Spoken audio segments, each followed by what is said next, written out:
I always knew where I stood with my family. Growing up, I was the quiet one, the odd one out. While my cousins bragged about their wild parties and designer clothes, I was the nerd with my head buried in books, working part-time jobs, and planning my way out. I never cared about impressing them. They never cared about me. But life has a funny way of flipping the script. I worked my ass off, built something from nothing, and became more successful than any of them ever dreamed. Not that they acknowledged it, at least not until they saw a way to benefit from it. Which brings us to tonight. I hadn't seen them in years. I had no reason to. Family gatherings were always the same fake smiles, subtle insults, and condescending remarks to remind me that no matter what I accomplished, I'd always be just Lucas to them, the black sheep. But my mom, bless her heart, begged me to come. Just one dinner, Lucas, she had said, for me. So, against my better judgment, I caved. The moment I stepped into that overpriced steakhouse, regret settled in my chest. The entire extended family was already seated at a long, candlelit table, drinking and laughing like something out of a bad sitcom. And there, right in the middle, was Alex, my biggest tormentor growing up. The golden boy, the one who always reminded me that I didn't belong. The second his eyes landed on me, a slow, smug grin spread across his face. Well, Alex drawled, leaning back in his chair. Look who finally decided to show up. Didn't think you had time for us. Big shot. I forced a polite smile and moved toward the only empty seat far from the center of attention. But before I could sit down, his sister, Emily, let out an exaggerated sigh. Oh, sorry, Lucas. That seat's taken. I glanced around. The only other open spots were next to Alex or Emily. I reached for another chair, but she shook her head, a fake apologetic smile on her face. That one too, Alex chuckled. You don't mind sitting outside the group, do you? I mean, technically, you're still at the table. Laughter rippled across the group. My mother looked uncomfortable but said nothing. She never did. My uncle smirked. My aunt shook her head like I was some kind of joke. I could have left, should have left.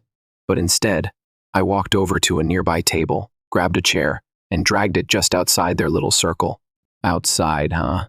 I said, settling in. Fine by me. The waiter hesitated, but eventually took my order, just a coffee.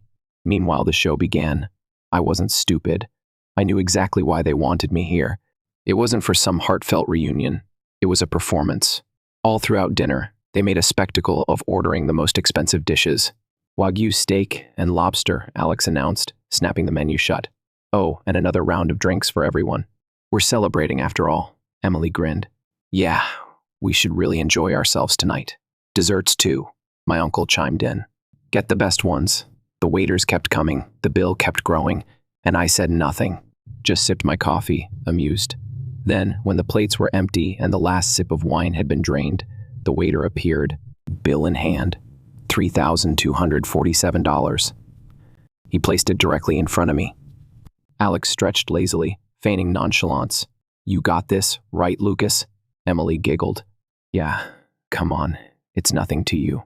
Silence fell over the table. Everyone was watching, waiting, expecting. I picked up the bill, glanced at it like I actually cared about the number, and chuckled a soft, knowing sound. Alex frowned. What's so funny? I leaned back, took another slow sip of my coffee, and smirked. Oh, I said, you guys have no idea who's paying for this tonight. And with that, I placed the bill right back down in front of Alex. The look on his face, worth every second. For a moment, nobody moved. Alex blinked at the bill in front of him, like he couldn't quite process what had just happened. Emily's smug smile faded. My uncle, who had been leaning back in his chair like a king waiting to be served, sat up a little straighter. The laughter that had filled the table seconds ago, gone. I leaned back, completely at ease, and took another sip of my coffee. I wanted to savor this moment. Alex cleared his throat. Wait, you're serious?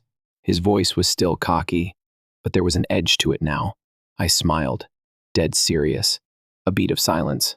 Then Emily laughed, though it sounded a little forced. Oh, come on, Lucas. You know this is nothing to you. You're the rich one now. Ah, there it was. That underlying assumption they all had the idea that my success somehow made me responsible for them. That because I had money, it automatically meant I should be paying for everything. I set my cup down and folded my hands in front of me. Let me get this straight. You guys invite me here, treat me like an outsider, order the most expensive things on the menu without asking if I'm okay with it, and then just expect me to foot the bill? My uncle scoffed. That's how family works. We take care of each other. I let out a short laugh. Oh, really? Because I don't remember any of you taking care of me when I was working 2 jobs in college, or when I was struggling to get my business off the ground. Hell, I don't even remember a single phone call unless you needed something. Nobody said a word. Alex shifted uncomfortably. My mother, who had been silent this whole time, sighed and rubbed her temples like she already knew where this was heading. Then Alex leaned forward, a hint of desperation creeping into his voice. Look, man, we didn't think this would be a big deal. You know how it is, we were just celebrating. We figured you wouldn't mind. I raised an eyebrow. Did anyone ask me if I was cool with covering a $3,200 stab? Silence. Yeah, that's what I thought. Alex exhaled sharply and ran a hand through his hair. Fine. How about we split it? I almost laughed. Now that things weren't going his way, suddenly he wanted to be fair. I tapped the bill with my finger. Nah, this one's all yours. My uncle shook his head in disbelief. Are you really going to do this, Lucas? Over a stupid dinner? I tilted my head. Oh, it's not about the dinner. It's about respect, something I've never gotten from any of you. Emily scoffed. You're being dramatic. I turned to her. Am I? You literally told me to sit outside the group like I wasn't part of the family. But now that the bill needs to be paid, suddenly I'm included? Her face flushed. At this point, the tension was thick enough to cut with a knife. The waiter was still standing there, clearly uncomfortable but professional enough not to say anything. Alex finally let out a frustrated sigh and pulled out his wallet. Fine, whatever, I'll cover it. He slapped his credit card onto the table like he was doing everyone a favor. The waiter picked it up, but before he could leave, Alex called after him. Hold on, actually, split it between all of us. Now the entire table turned on him. What the hell, Alex? Emily hissed. Dude, I didn't bring enough cash for that, one of my cousins muttered. Even my uncle looked irritated. You ordered half the damn menu, and now you want us to pay for it? Alex clenched his jaw, realizing too late that he had backed himself into a corner. I stood up, grabbing my jacket. Well, this has been fun. My mother reached for my arm, her voice soft. Lucas, honey, don't leave like this. I met her gaze. For a second, I almost felt guilty, almost. But then I remembered all the years of being dismissed, all the times they laughed at my ambitions, all the moments they acted like I was nothing, until I became something they could use.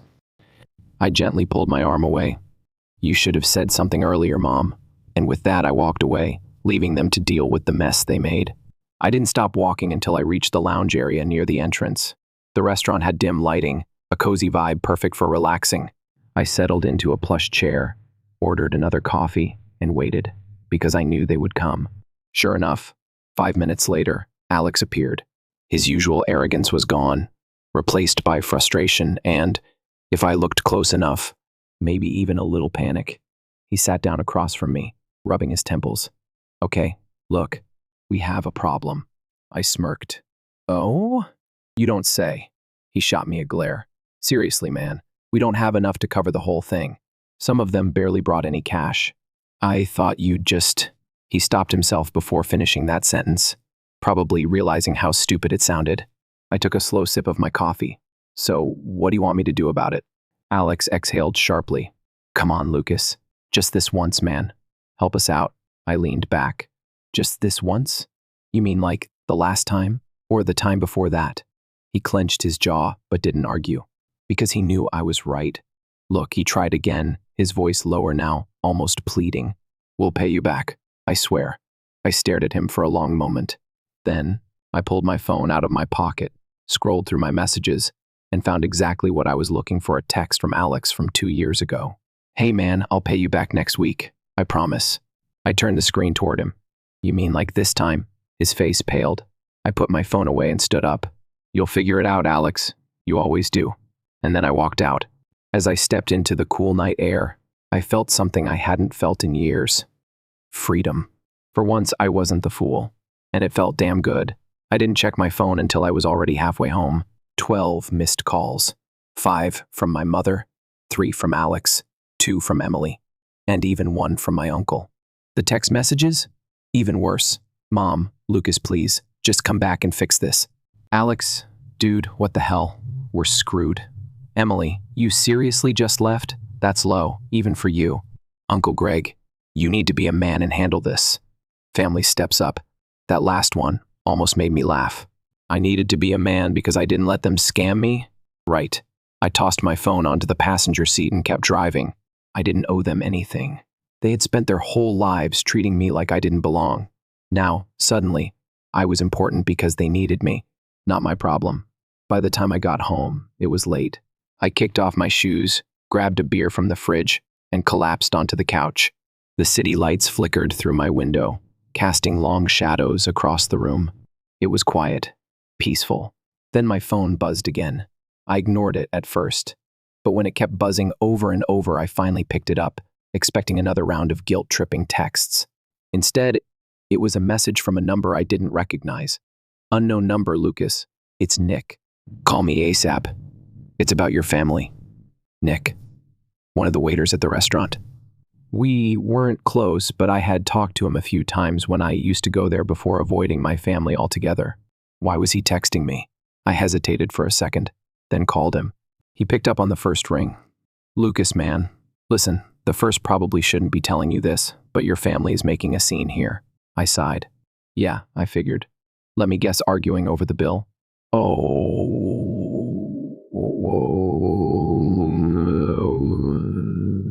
It's worse than that, Nick said. They tried to leave without paying. I sat up straight. You're joking. I wish. They pulled the family emergency card, said they'd settle it later. Manager wasn't buying it. I ran a hand down my face. Of course they did, Nick continued. Now the cops are here. Nobody's arrested or anything, but the restaurant's refusing to let them leave until someone pays. Your mom looks like she's about to cry, and Alex is acting like it's all some big misunderstanding. I closed my eyes and exhaled slowly. They were actually trying to scam their way out of it. Look, man, Nick said, his voice lower now.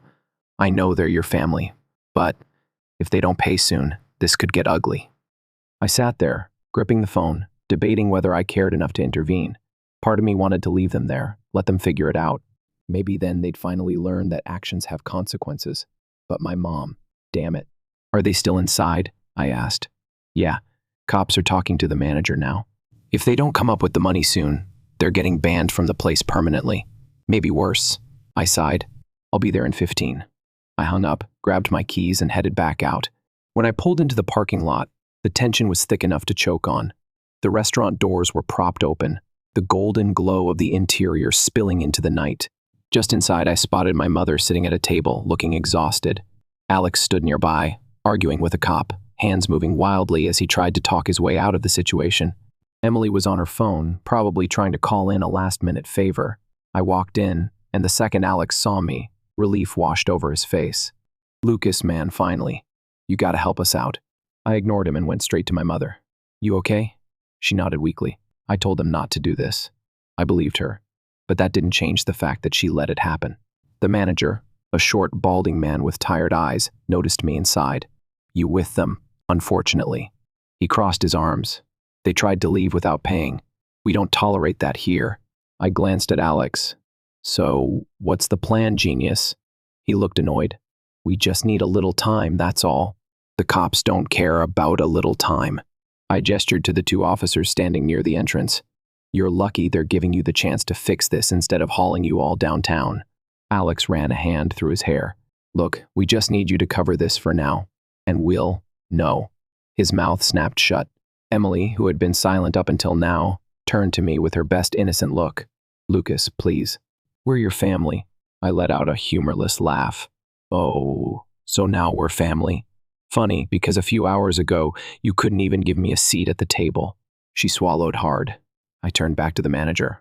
What happens if they can't pay? The man sighed. If someone doesn't cover it, we'll have to press charges for attempted theft. They'll be banned either way, but if the police get involved, it'll be up to them whether they take it further. I nodded. All right. Alex grinned, thinking I was about to cave. Then I pulled out my wallet and slapped down a single $100 bill. Here's what I'll do. I'll cover my mother's portion because she didn't plan this disaster. The rest of them? That's on them. Alex's smile vanished. Are you serious? I met his glare with an even one of my own. Dead serious, Emily sputtered. Lucas, they're going to press charges if we don't. Then you'd better figure something out. The manager picked up the $100, inspecting it like it might disappear. This just covers one meal. I nodded. Exactly. Alex looked between me, the manager, and the cops, realization dawning in his eyes. He turned to my uncle. Greg, you have your card, right? My uncle scoffed. Hell no. I didn't order half the damn menu. The bickering started instantly. Everyone pointing fingers, no one willing to take responsibility. Meanwhile, my mother looked like she wanted to melt into the floor. I leaned down next to her and said softly, "Let's go, Mom."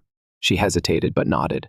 As we stepped outside, the shouting behind us grew louder. I didn't look back. In the parking lot, she sighed.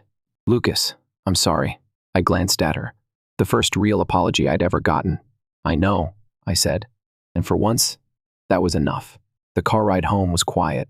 My mother sat in the passenger seat, staring out the window, arms crossed like she was holding herself together.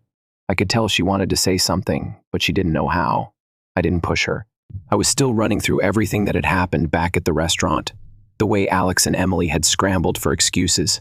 The way my uncle had outright refused to pay. The way the entire family, so quick to boast when things were good, had crumbled the second things went south. They had been willing to let my mother get dragged down with them. That was what pissed me off the most. I tightened my grip on the wheel. Lucas, my mom finally spoke, her voice soft. I glanced over. Yeah. She hesitated. I didn't expect it to go that far. I thought maybe, I don't know, that they'd be better this time. I exhaled slowly, keeping my focus on the road. They never change, Mom. They just get better at pretending. She didn't argue, just let out a tired sigh and turned back to the window. The city lights blurred past us. It was late, and most places were shutting down for the night. The streets were mostly empty, save for a few cars and the occasional group of people spilling out of bars, laughing and carefree. For a second, I wondered what it must feel like to be that oblivious.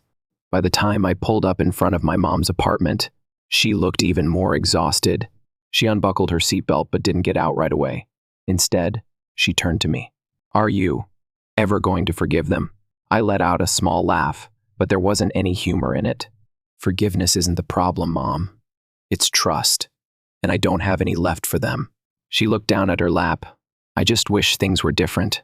I reached over and squeezed her hand. Me too, but we can't change them. She nodded slowly, then reached for the door handle. Before stepping out, she gave me a sad smile. Thanks for coming back for me. You don't have to thank me. You're my mom. She blinked a few times, like she was holding back tears, then quickly stepped out and shut the door behind her. I watched her walk up the stairs, waiting until she disappeared inside. Before driving off, I didn't go straight home. Instead, I found myself driving aimlessly through the city, my thoughts circling like vultures. I knew I had done the right thing, but there was still this bitter taste in my mouth. Not guilt. I didn't feel guilty. More like disappointment. Disappointment that no matter how much I had changed, no matter how much I had grown, my family would always see me the same way. As someone they could manipulate, someone they could use, and I had let them. For years. Not anymore. By the time I got back to my apartment, my phone had blown up again. More calls. More texts. I ignored them. Instead, I threw my keys onto the counter, grabbed another beer from the fridge, and collapsed onto the couch. A notification flashed on my screen. Another text from Alex. Alex, dude. Seriously. You left us stranded. I had to put the bill on my credit card. You owe me for that. I actually laughed out loud at that one. I owed him? After everything? I took a sip of my beer, then typed back a simple response. Me, not my problem. I hit send and blocked his number. Then, for good measure, I blocked Emily and my uncle too. I sat back, exhaling slowly, letting the silence settle around me. For the first time in a long time, I felt something I hadn't expected. Relief. I was finally done. I woke up to sunlight streaming through my window. My phone, now blissfully quiet, sat untouched on my nightstand.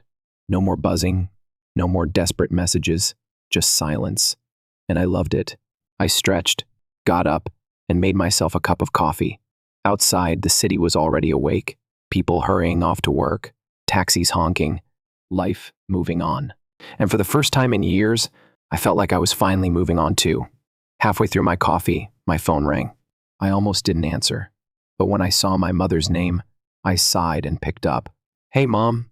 She sounded hesitant. "Lucas, I just wanted to warn you. Alex came by this morning." I frowned. "Came by?" She sighed. "He showed up at my apartment, going on and on about how you humiliated him. Said you abandoned your family and that you think you're better than everyone now." I rolled my eyes. "Of course he did.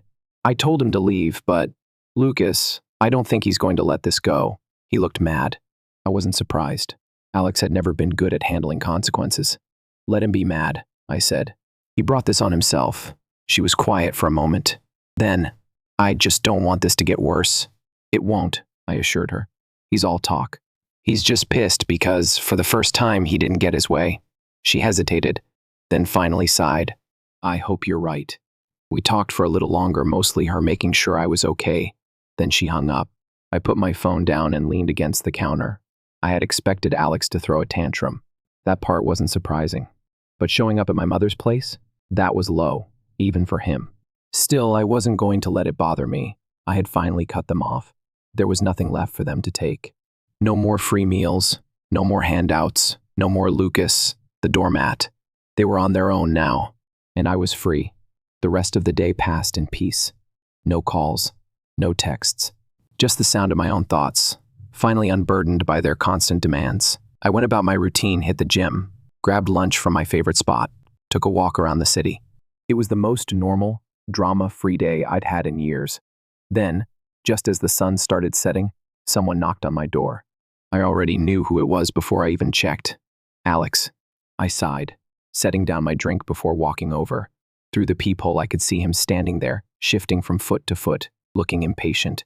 For a brief second, I considered ignoring him, letting him stew. But I knew him too well. He'd just keep coming back. Or worse, he'd drag my mom into it again. Might as well get this over with. I opened the door. "What do you want, Alex?" He let out a bitter laugh. "Wow. NOHEI, man, how's it going?" Just straight to the attitude. I crossed my arms. "I don't have time for games." His smirk faded. "Yeah, well, neither do I." "We need to talk." I didn't move. "We're talking." He exhaled sharply, running a hand through his hair. "Can I come in?" I shook my head. "No. Say what you need to say and leave." That clearly pissed him off, but he held it together. "Fine," he muttered. "Look, I'll be straight with you.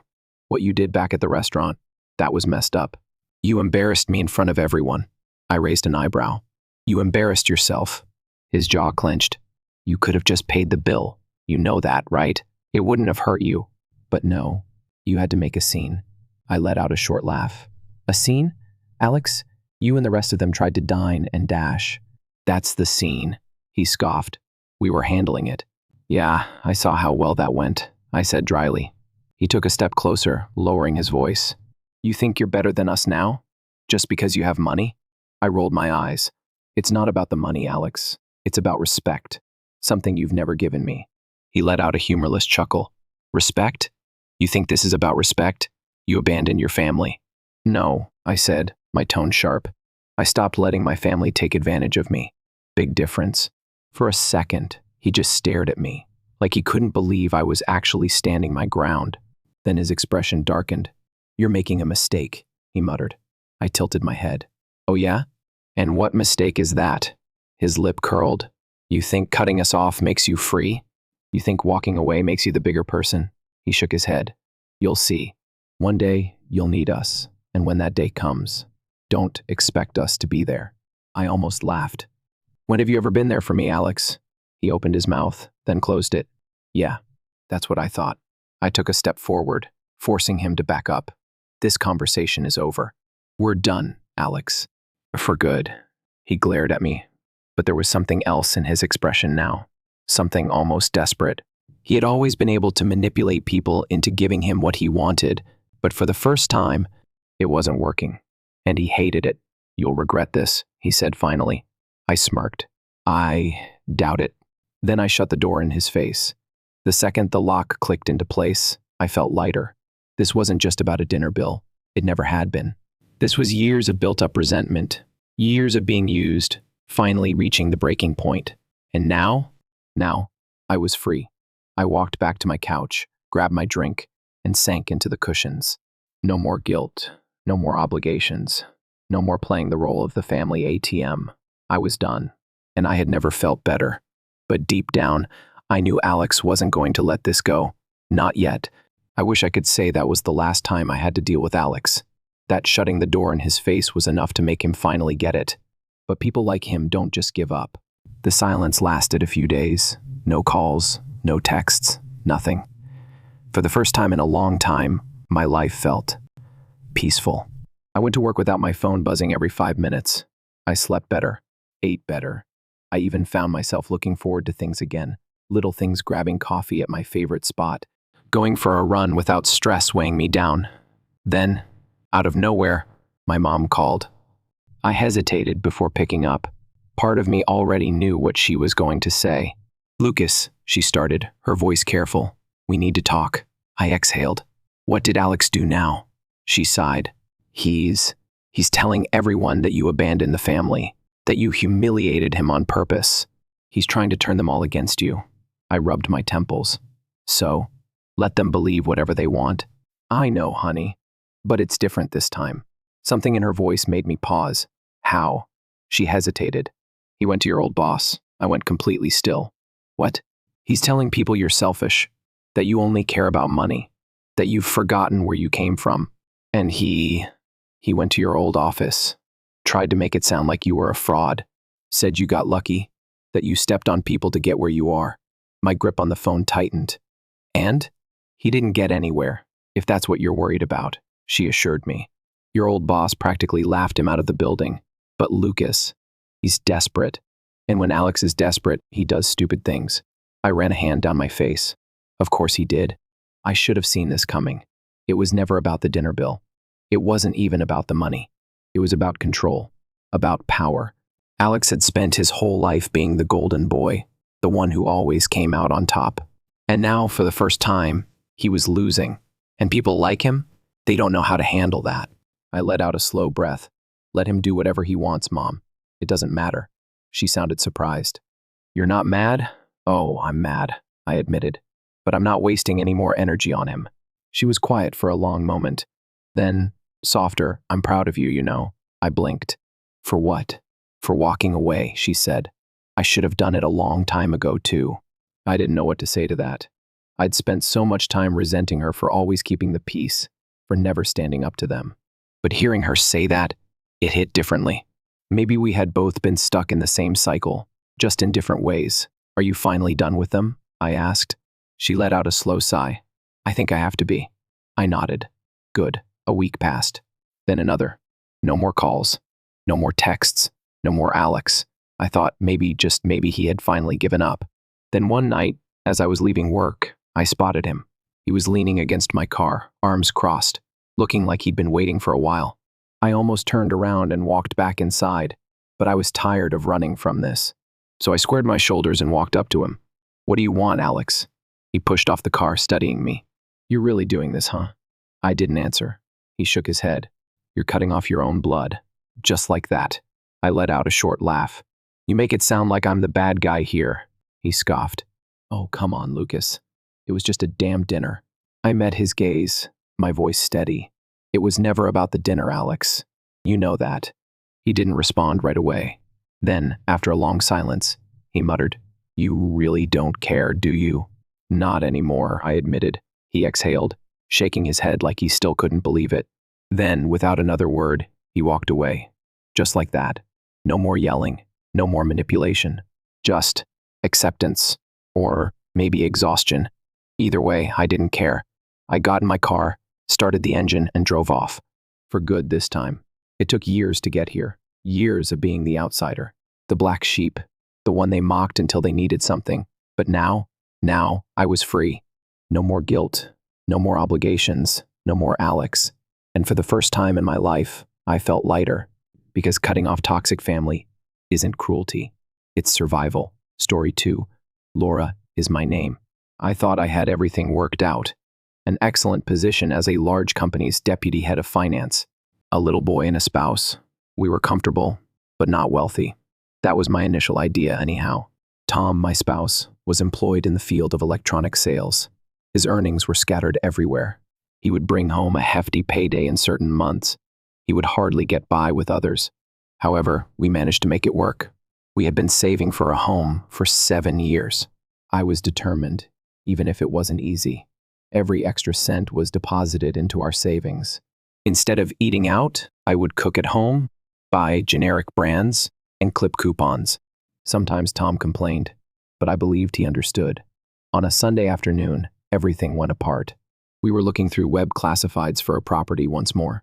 Tom's eyes brightened as he pointed at the television. "Laura, have a look at this. It's flawless." Leaning in, I looked. It was lovely. It was large, contemporary, and had a large backyard. I had to concede. However, my heart fell when I saw the price tag. "We can't afford that, Tom. It's much beyond our means." I thought he would say that and go on. This conversation was nothing new to us, but something inside him exploded this time. "We can't afford it, of course."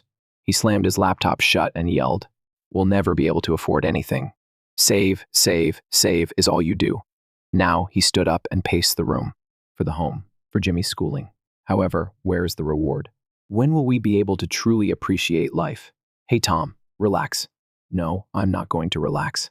I'm over this. Laura, I've had enough of pinching pennies. I'm tired of being nowhere." "Good. I'm tired of dressing the same way every year. I'm worthy of better. Both a better life and a better wife are things I deserve." I felt like I was slapped across the face by his words. Tears were stinging my eyes and burning my cheeks, but I forced myself to swallow and kept my eyes closed. "Please, Tom," I said, attempting to sound calm. "Simply inhale deeply. We must exercise patience. Our savings are nearly there. Just relax, and let's discuss this." I hoped my words would calm him down and allow us to talk logically. However, I was mistaken. Anger twisted Tom's face, and without saying another word, he bounded out of the room, slamming the door so forcefully that the windows shook. I believed that things would improve. However, I couldn't have been more mistaken after Tom's outburst. Tom returned home the following day with a brand new smartwatch and shopping bags full of high-end clothing. I looked at him, perplexed. "Why all this?" I inquired. With a defiant gleam in his eye, he shrugged. "Simply taking care of myself." "Do you have an issue with that?" I refrained from speaking. I don't want to start a new argument, but things only got worse over the course of the following few weeks.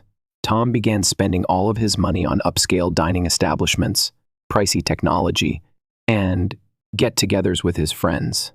I was unable to contain myself one evening as he was leaving in a new suit. "What about our savings, Tom? The home?" His face was hard as he turned to face me. "Laura, life is too short. I'm done saving for some future that might never come. I want to live now." "But what about Jimmy's education?" I pushed. Tom scoffed. "My parents didn't pay for my education, and I turned out fine. He can get loans or scholarships. Besides, we can keep renting. No need to waste money on a house." I felt like I was talking to a stranger. This wasn't the man I married. As the weeks turned into months, Tom's behavior got more and more outrageous. He started staying out late nearly every night on weekends. He'd suddenly have business trips, something that had never happened before in all his years at the company. And when he was home, it was like living with a constant critic. Nothing I did was right anymore. "Do you have to chew so loudly?" he'd snap at dinner. "That dress makes you look frumpy." He'd say as I got ready for work. "Can't you keep the house cleaner?" He'd complain, tossing his dirty socks on the floor. Every day I felt myself shrinking, becoming smaller under his constant barrage of criticism. I tried talking to him, tried to understand what had changed, but he just rolled his eyes and walked away. 6 months. 6 long, miserable months of this new reality. I barely recognized my life anymore. The warm, loving home I thought we had built together had turned cold and hostile. Finally, one night I'd had enough. Tom had just finished tearing into me about the dinner I'd cooked, a meal that used to be his favorite. "Tom," I said, my voice quiet but firm, "I think we need to live separately for a while." I expected argument, maybe even remorse. What I didn't expect was the look of relief that washed over his face. "Yeah," he said, nodding. "I think that's a good idea." His easy agreement felt like a punch to the gut, but it also confirmed what I'd been fearing for months. The man I loved, the life we built together, was already gone. The days after Tom left were a strange mix of loneliness and peace. I told myself this separation was temporary. that Tom would understand what he was missing, confront the hard truths of life on his own, and return back appreciating what we made together. I was very naive. It was a Tuesday evening when my phone started vibrating incessantly. At first, I disregarded it, focusing on assisting Jimmy with his schoolwork. But as the messages continued arriving, I decided to check. The instant I opened my social networking app, my heart stopped beating. There, at the top of my feed, came a photo that devastated my world. On a boat stood my spouse, Tom.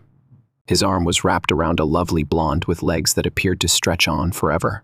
They were both beaming, the blue water extending out behind them. But it was the caption that truly had me starting a new life. I fled to the kitchen, my hands shaking as I browsed through the comments. Friends, relatives, co-workers. The same question was being asked by everyone. With whom is that woman? Tom? Then, 5 days after the picture was published, someone knocked on the door. When I opened it, I saw Tom standing there, looking happier than I had seen him in years and tanned. He brushed by me and entered the home, saying, "We need to talk." With my pulse racing, I followed him into the living room. "What's happening, Tom?" The woman in the picture was who? With a sneer that made my stomach spin, he turned to face me. "That's my girlfriend, Vanessa." It seemed like the room was spinning. "A girlfriend? However, we are wed. We're simply not together." "We? Hurry up." "Laura," he interrupted me. "Let's not act as though our marriage has long since ended. Me and Vanessa. It's been 6 months since we started dating. 6 months. The timetable made sense. His abrupt behavioral shift. The business travels, the late hours. I was ill. She's wealthy. Ignoring my amusement and concern, Tom went on. She is neither frugal or preoccupied with saving money. Today is her life. Plus, he continued, grinning cruelly, she is far more fascinating and attractive than you. Vanessa is the woman I wish to wed. Make a new beginning. Slowly, I nodded. I suddenly understood that our marriage had ended long before this discussion. Perhaps it had ended when he shut the door 6 months prior. "All right," I said, sounding more composed than I actually was. "We will obtain a divorce if it is what you desire." Tom was taken aback, as though he had anticipated a brawl, but I was finished battling when he walked away. I collapsed into the couch, already on the phone with his lawyer. The divorce process was a haze of legalese and paperwork. I agreed to share custody of Jimmy with Tom. I wanted Jimmy to grow up with both of his parents, in spite of the catastrophe our marriage had become. However, I was far from okay, even after the divorce was official. The abrupt disruption of my entire existence, the public humiliation, and the treachery. Everything struck me like a ton of bricks. I was having trouble getting out of bed in the morning, and was finding it difficult to concentrate at work. I made the decision to visit a therapist at that point. An elderly woman with lovely eyes. Dr. Reynolds was compassionate. "What you're experiencing is normal, Laura," she stated during our first session. "Even if you've gone through a serious event, the first step toward recovery is that you're here." My lifeline was those sessions. With the assistance of Dr. Reynolds, the first gradually began to work through my feelings and realized that Tom's actions were motivated by him and not by me. I forced myself to get better and move on for Jimmy's sake. I put all of my energy into my work, began working out, and even joined a support group for women who had divorced. Pip. I imagine I could feel myself waking up from the haze of despair. Then Tom wed Vanessa. I made an effort to be pleased for Jimmy. It seems that he liked her sufficiently. However, things began to shift. It started out innocently enough. Tom requested that Jimmy stay here for the weekend. One more day there. In an effort to support their relationship, I consented, but those weekends quickly became weeks. "Don't you want to spend more time at home, Jimmy?" I asked you once. Without looking at me, he shrugged. "It's more fun at Dad's house." That ought to have been my first red flag, but I ignored it since I believed that a boy's need to spend time with his father was normal. But Jimmy spent less and less time with me as the months passed. He was unusual, aloof, and always appeared to have new toys, clothing, and tales of thrilling travels and experiences when he did return home. At last, following another weekend in which Jimmy pleaded to remain at his father's house, I sat him down to speak with him. "What's going on, honey? Do you no longer like being here?" Jimmy shifted around. "My eyes are still not meeting. Only Mom and Dad are there.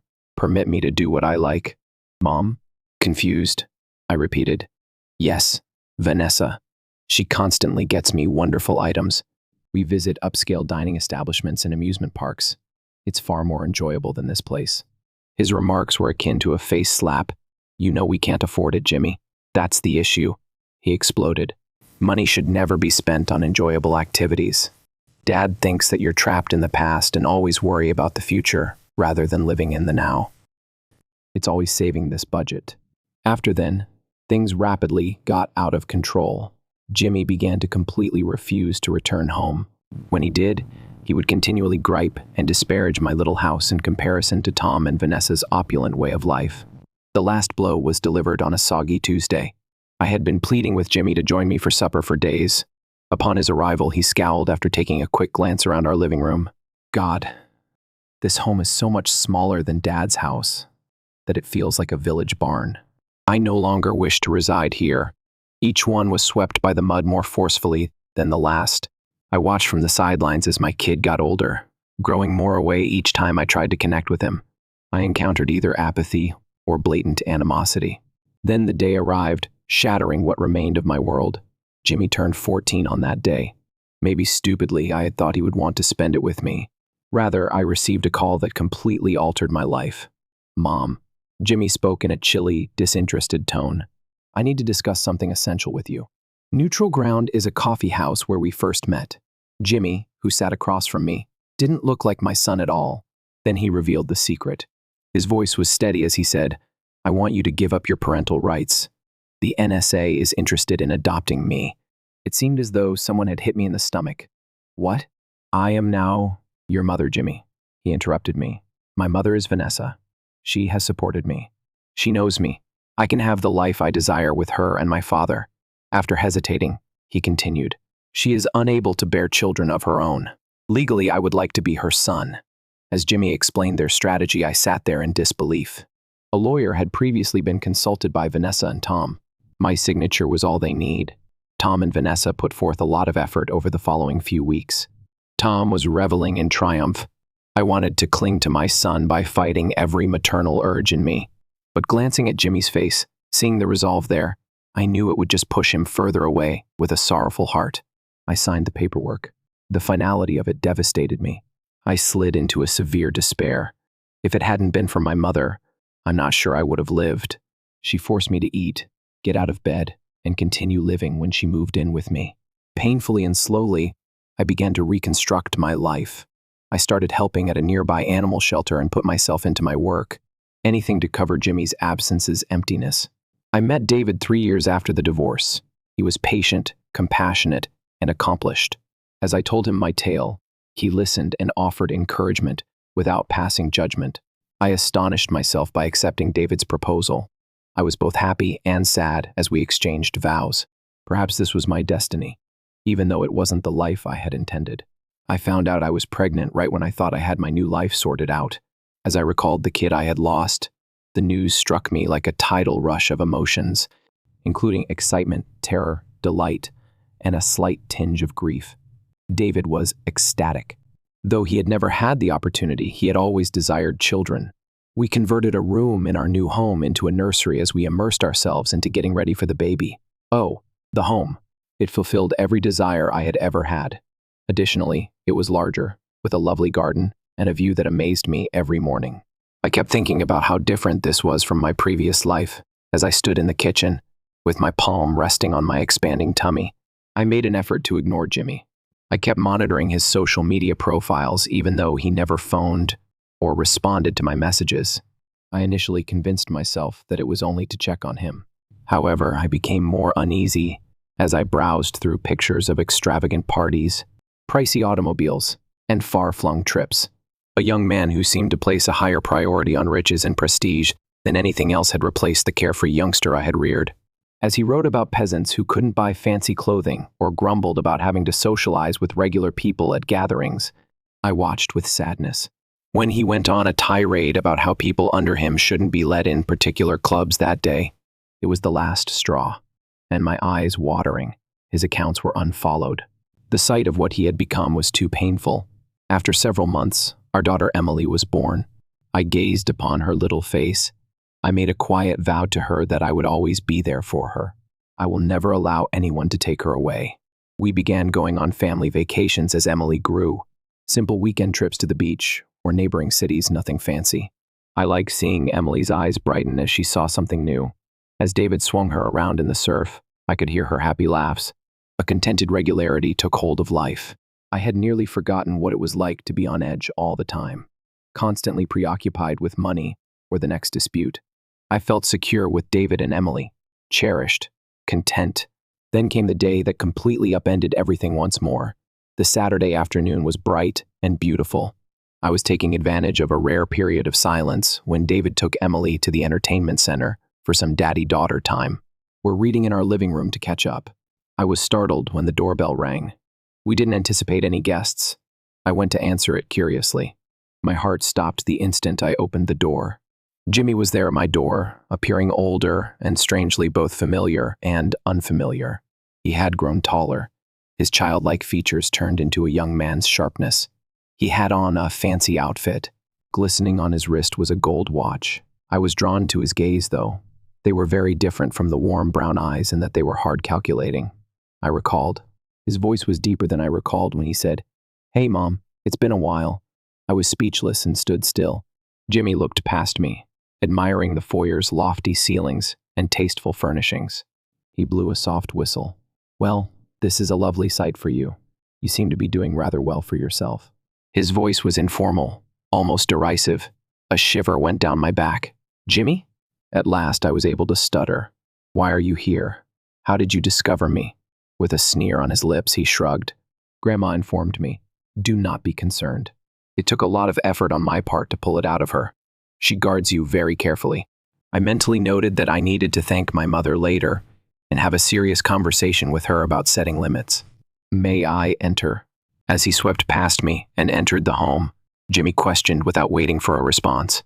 Jimmy strolled in and flopped down on our immaculate white couch as if he owned the space, while I stood in the living room. "What took place? Why are you here, Jimmy?" Trying to speak steadily, I asked. He chuckled bitterly. "Mom, it's a true soap opera. My beloved old stepmother wasn't as loyal as we all believed, it turns out. Vanessa kicked us both out of the house after divorcing Dad. Is it not unbelievable? That brazen gold digger who decided she didn't need us anymore after finding a younger model. His foul language made me cringe, but he was now on a roll. I guess I placed the wrong wager. He gave me a stern look. Instead of pursuing the high life with that woman, you should have stayed with your nice, dependable mother. His remarks were painful, reliving the agony of his rejection. But he changed course before I could react. Water under the bridge, though, isn't it? You remain my mother. We need to make up a lot of lost time. He spoke in a cheerful tone, but I felt nervous because of the calculating look in his eyes. I inhaled deeply. I don't think it's that easy, Jimmy. You choose to stop having me in your life. I'm no longer your mommy legally. He dismissively waved his hand. Technicalities. For all that nonsense, blood is thicker than water. In addition, he smiled. Consider the money you have saved over the past 5 years by not having to raise me. You ought to share a little of it now, don't you? And there it was. The true cause of his unexpected return to my life. I apologize, Jimmy, but I am unable to just hand you cash. I spoke aggressively. Here, I have obligations. I have to raise my daughter. Oh, you took my place, he said, interrupting with a laugh. Bitter and ugly. Ignore your firstborn and get yourself a bright new child. My rage was growing, but I forced myself to remain composed. Jimmy, it's not like that. Look, I might be able to speak with David about finding you a job if you need one. A job? He interrupted me once more with a sneer. I don't require employment. I need money. You owe me, Mama. Come on. I have nothing to repay you. My voice eventually hardened as I said, Years ago you made your decision. I apologize. Even if you're in a difficult circumstance, I can't just give you money. All pretense of friendliness vanished as his expression darkened. You are a self-centered, overweight person. He hissed and sprang to his feet. Your father was right to abandon you. You're just a sour old woman who is more concerned with her financial account than her own son. He stormed out before I could reply, slamming the door so forcefully that a painting tumbled from the wall. My legs could no longer hold me up, so I collapsed into the couch. Great. Heaving sobs ripped through my body as tears filled my eyes and spilled over. This young man is entitled and furious. How could my Jimmy be this? What had I done wrong? Was I at fault for not putting up a stronger fight to keep him? What was this? The unavoidable outcome of the way of life that Tom and Vanessa had instilled in him? How long I sat there in tears is beyond me. I only remember that I quickly wiped my eyes as I heard David's key in the lock, so as not to frighten him or Emily. But Emily was toddling next to David as soon as he entered. After glancing at my face, he realized something wasn't right. "Laura, what took place?" he inquired. His face were marked with concern. I glanced at my kid, then at my husband. When she saw her mother crying, her naive face looked to me in bewilderment. I decided at that very time. Now, this was my family. I couldn't allow Jimmy's return ruin the life I'd established, since he had already made up his mind. My phone rang the morning following Jimmy's surprise visit. My mom was the one. She sounded excited and worried at the same time. "Laura, Jimmy paid me a visit. I gave him some money since he needed it. I assumed you would be curious. He's all right." My heart fell. "Don't give him any more money, Mom. The Jimmy we knew has changed. He has no desire to work. All he wants is quick cash. Make me a promise that you won't see him again." I hung up and sat with my head in my hands at the kitchen table. I knew there was more to come. My mother did indeed phone me again a few days later, terrified. This time, Jimmy had returned and demanded more cash. He grew combative, yelling and beating on the door when she refused.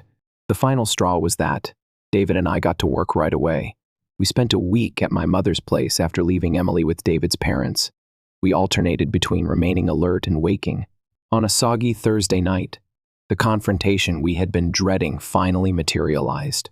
Jimmy arrived yelling for money and banging on the door while visibly intoxicated. I pulled the door open. "David is directly behind me. You have to go now, Jimmy." He had wild, unfocused eyes. "Until I receive what is rightfully mine." He made a lunge, but David stopped him. "Watch out," Jimmy muttered. "If you don't give in to my demands, I'll apologize to everyone." David phoned the police at that point. Jimmy was yelling and threatening us while we waited for them to show up. In the background, my mother clutched her chest in fear. I was devastated to see how afraid and hurt she was. Jimmy was swiftly taken away and subdued by the cops when they came. I had an odd mixture of relief and melancholy as the patrol car drove away. I messaged Tom on social media later that evening in the hopes that he could assist Jimmy. "Not my problem anymore," was his response. "Vanessa took everything and left me. I'm dealing with my own problems. Jimmy is by himself." I felt the remaining strands of my former existence finally come loose as I read his words. I went to court the following day to get a restraining order against Jimmy. I knew I had to do it to protect my family, even though it was the toughest thing I've ever done. Years went by, followed by months. Jimmy was never seen again. I would occasionally lie awake at night wondering where he was and whether he was all right. But with time, the number of those restless nights decreased. Life continued. Emily developed into a bright, inquisitive youngster. David's company was booming. I experienced a deep sense of calm one beautiful day as I watched David push Emily on the swing in our backyard. Now this was my life. Not flawless, but full of pleasure, laughing, and love. Story 3. Adrian is my name. And if I've learned anything as a child, it's that family doesn't always support you. Occasionally, they will give you all you deserve while grinning at you. They will occasionally make it apparent that you were never their top priority. They may even chuckle while they do it if you're very unfortunate. With just my older sister Rachel as a sibling, I was the youngest in the family. She was flawless, according to my parents. She was responsible and intelligent, the golden kid who was incapable of harming me. I was basically there all the time, a supporting figure in my own family. She obtained what she desired. No inquiries were made. I also needed to learn to share and quit being so self-centered if I desired something. At first, at least when I was little, it wasn't evident. But as I got older, I became aware of the trend. On her 18th birthday, Rachel received a brand new automobile. I had a used junker that was hardly operational. Her parents paid for her whole tuition at a prestigious university. Since they had already spent too much on Rachel's education, I was advised to take out student loans. Every significant event in my life was handled like a hassle, something they had to cope with instead of enjoying. But to me, our childhood house was everything, and the true betrayal came later. A comfortable 2 story home with a large backyard where I used to play as a child. It wasn't a mansion or anything spectacular. It was the only location that consistently had a homely vibe. For decades, my parents had owned it, and they had always stated that they intended to give it to us. I foolishly assumed it meant Rachel and I would share it equally. I ought to have been more aware. I can still clearly recall the day they informed me that I had recently graduated from college and was surviving on part-time work while searching for a legitimate job. I was worn out, but optimistic that perhaps, just possibly, my family would finally treat me fairly. Rather, when I got home, my parents and Rachel were seated in the living room, beaming and excited. "Fantastic news, Adrian." My mother smiled. "We agreed to give Rachel the house." I blinked. "What?" "Rachel is now a parent." As if that clarified anything, my dad remarked, "She is married. An impending baby. She requires the room. You are still a youthful person. You'll find a solution." Rachel only grinned. Accepting her throne, she sat there like a queen. "Doesn't it make sense?" I said. She said, "You don't even require a home, really. You'd be wasting it." Then came the bit that I can still clearly remember. My parents chuckled. In fact, I laughed, as though it were a joke that I should be worthy of a place to dwell. I didn't chuckle. I didn't grin. I argued and battled. I told them that I was also their son, that I had put in the same amount of effort, that I shouldn't be treated as an afterthought just because Rachel got married. However, they refused to move. "Rachel is more in need of it. You'll understand when you're older," they insisted. All I had left that day was a horrible sensation in my stomach and the realization that I was no longer welcome in my own house. However, they were mistaken if they assumed I would simply roll over and take it. I felt as though I had been knocked out as I left that residence. For the first time in my life, I genuinely comprehended what it meant to be independent. No safety net, no backup, only me. Maybe, I thought, my parents would realize how cruel they had been and come to their senses. However, weeks went by with no change. The house seemed like it had always belonged to Rachel when she moved there. Redecorating. Things are changing, erasing any traces of our common childhood. My folks, behaving as though they had done something admirable, assisted her in settling in. There's something wrong with me. I had to scramble. I didn't have any money saved. My school loans were barely covered by my part-time work, and without a place to go, I was forced to sleep on a friend's sofa. I assured myself that it was just temporary and that everything would be well once I found a job and got back on my feet. Reality, however, had different ideas. It was more difficult than I thought to get a steady employment. Each rejection eroded my self-confidence. Although my pals were encouraging, I could see that I was staying too long. It's evident in the way their smiles tightened and how they paused before allowing me to stay for however long I needed. They were not to fault. Nobody wants a long-term house guest who can hardly pay the rent. I applied to restaurants, retail establishments, and corporate jobs everywhere, but nothing stuck.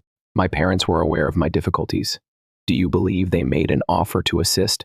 Not once. I eventually gave in and asked if I could stay for a short time, until I started receiving a regular salary. My mother sighed, as if I were exaggerating. "Adrian, we discussed this." She spoke in a sickly sweet voice, as if she were speaking to a young child. "The room is necessary for Rachel and her family. You'll find a solution. You always do." Naturally, Rachel had to add her voice. "Perhaps you wouldn't be in this situation if you put in more effort and quit complaining." I clenched my fist so hard my nails dug into my palm. "I am working hard." Rachel rolled her eyes. "Then why are you still broke? That was the last time I asked them for anything. If they wanted to cut me out, great. I do it on my own for the following year. I moved between inexpensive apartments, trying anything I could to keep my head above water. I took jobs I disliked, dealt with managers who hardly glanced at me, and learned to stretch every dollar. There were evenings I went to sleep hungry, mornings I woke up fatigued. But I kept going because I had one aim: make it out of this and never, ever need them again. And slowly things started to alter. I secured a position at a tiny tech startup. Low pay, long hours. Nevertheless, I put myself into it. I'm working late, taking on additional tasks. I was learning everything I could. I lobbied for promotions as they became available. While my folks were playing home with Rachel, I took advantage of opportunities when they presented themselves. In a single day, I was creating something tangible. After increasing for years, I was no longer merely getting by. I was doing well. My own flat was larger than I could have ever imagined. Not only was my financial account steady, it was cozy. The sort of cozy that eliminated the need for me to check my balance before buying. Most importantly, I had something I couldn't be taken from: autonomy. I believed that I had moved on. Yes, I did. However, things always come full circle in life. Because my parents reappeared after years of pretending I didn't exist. They were the ones who had nowhere to go this time. It began with a call from a number I didn't have saved but knew right away. Mom. I debated whether or not to respond while I gazed at the screen. Years had passed since her last phone call. She wrote a halting birthday text out of duty the last time we chatted. I didn't even bother to reply to that. Why now, then? Curiosity prevailed. I took it up. Hi there. There was stillness for a moment. Then a voice, uncertain, almost apprehensive. Adrian? Mom is here. I waited while leaning back in my chair. I had no intention of making things simple for her. Yes. She let out a breath as though this call were a heavy burden. How are you? It nearly made me chuckle. How am I doing? She cared now. There was no way I was going to let her know how good I was doing. All right. Flatly, I replied. You're phoning, but why? A forced giggle followed a pause. Let's go right to the point. You were never patient. I could see she wanted something at that point. When she needed a favor, she would always pull the motherly guilt trip. I bided my time till she eventually broke the silence. Her voice said, Well, we've run into a bit of a situation. Be cautious. As if she didn't want to tell me too much. Me and your dad. Lately, things have been difficult. We had to get out of the home, though. Even though she couldn't see me, I arched an eyebrow. Their home. A home they have known for years. They handed Rachel ours. As of the last time I heard, they were renting a modest flat close by. What are you saying? I had to go, my voice asked. Calm, but deceitful. After a moment of hesitation, she continued. We were evicted, in a much lower voice. I was interested in that. My folks weren't the kind to get kicked out. They had always spent money carelessly and lived well. However, hearing the term evicted made me realize just how awful things had gone. I rested my elbow on my desk and leaned forward. How did that occur? Her tone changed to one of self-pity as she sighed. Financial difficulties. Adrian, we've had some misfortune. Rent only kept going up, and your father's business suffered. She interrupted herself as we slipped behind, perhaps sensing that she was giving too much away. Then, as though she were simply eager to share the next bit, her voice became more animated. But since we worked things out, everything is fine. All we need is a temporary residence until we can get back on our feet. And there it was, the true cause of the call. Before I asked, I paused to let her words sink in. Rachel, too. Quiet. Before she said a word, I knew the answer. Well, my mother said in a strained voice, she is. She is now going through a lot. Her husband has been under a lot of stress. And the children, they lack the necessary room. It nearly made me chuckle. The house isn't big enough for them. I was stolen from. Rachel's bedroom count is 4. I indicated a completed basement. Sure, but she fumbled for a reason. However, there was none. The reality was straightforward. They weren't wanted there by Rachel. They had given up everything for the golden child, but the child had rejected them, and now I was their only choice after years of being treated like an afterthought. I suppressed my anger, even though I could feel it simmering beneath the surface. Rather, I spoke in a neutral tone. So, let me clarify, I said slowly. The only house we ever had was given away by you. When I asked for fairness, you laughed in my face. You ignored me when I was struggling. And now, after all that, you expect me to help you? My mother let out a soft, nervous chuckle. Oh, Adrian, don't be so dramatic. We are related. You know we didn't mean to hurt you. And besides, you're doing so great now. You have a huge place, right? Plenty of room. Oh, so they didn't realize I was successful. They must have been keeping eyes on me, even if they never sought out. I clenched my jaw, battling the impulse to just hang up right then and there. But I wasn't done yet. Where are you residing now? I inquired. A motel? She admitted. But it's dreadful. Adrian, we can't live like this. Can't live like this. It's funny. I remember evenings when I slept in my car because I couldn't pay rent. I recalled having nothing left in my bank account, so I stretched out a single dinner over 2 days.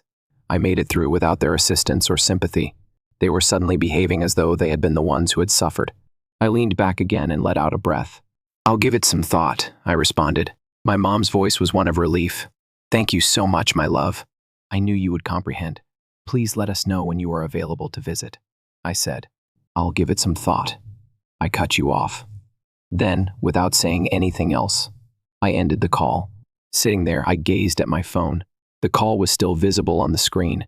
I could still hear my mother's voice, oozing with phony sweetness. "Don't be so theatrical, Adrian. We are related. Family? It's funny that only when they needed anything did that matter." I wasn't finished yet. One thing was certain: if my parents were so desperate that they came running to me, I needed to hear for myself that Rachel had closed the door in their faces. I hesitated over her name as I flipped through my contacts. Rachel never needed to talk to me, which is why I hadn't spoken to her in years, not because of a big falling out. Our parents were born to her. The home belonged to her. They loved and supported her without reservation.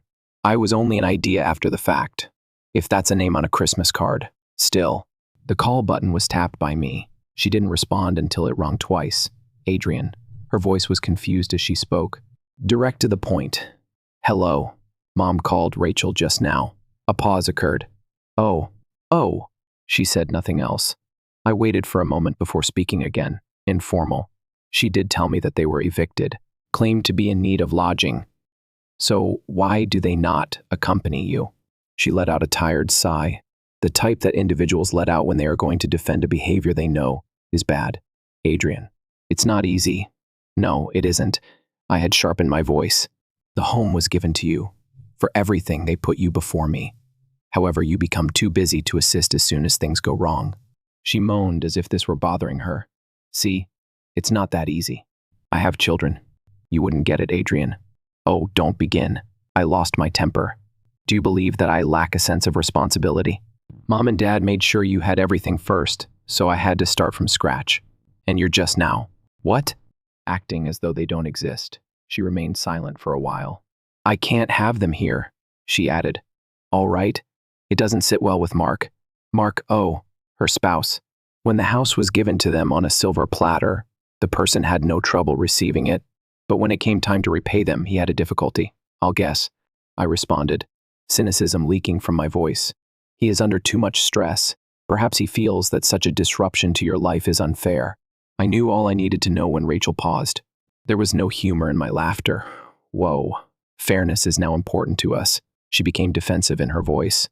"Don't be like this, Adrian. Everybody has their own challenges." It was that.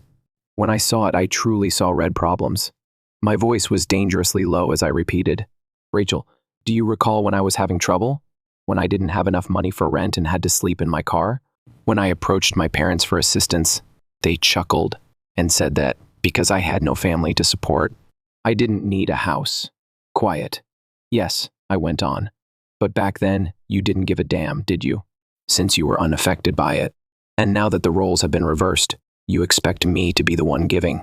She sighed again, but not in frustration this time. She seemed uncomfortable, as if she knew I was correct but was unwilling to acknowledge it. "Adrian, I didn't decide that. Dad and Mom did." "Yes," I said icily. "And it paid off for you?" Nothing else could be said. Before she could answer, I hung up.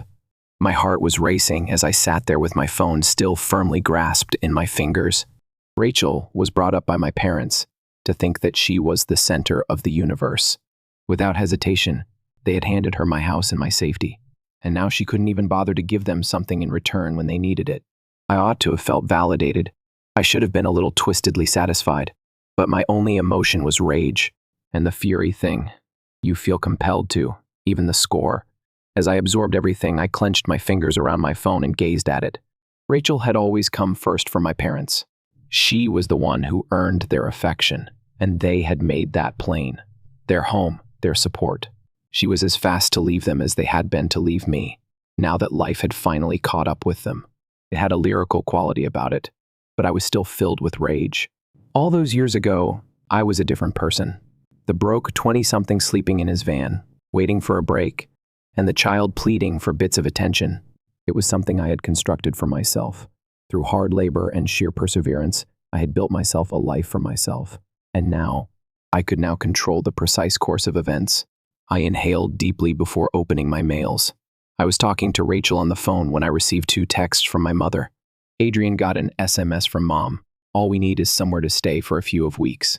It's not like it's a huge problem, because I know you don't have children. We wouldn't cause any trouble. I laughed bitterly and closed my eyes. They had always thought I was unimportant, someone who didn't care as much as Rachel did.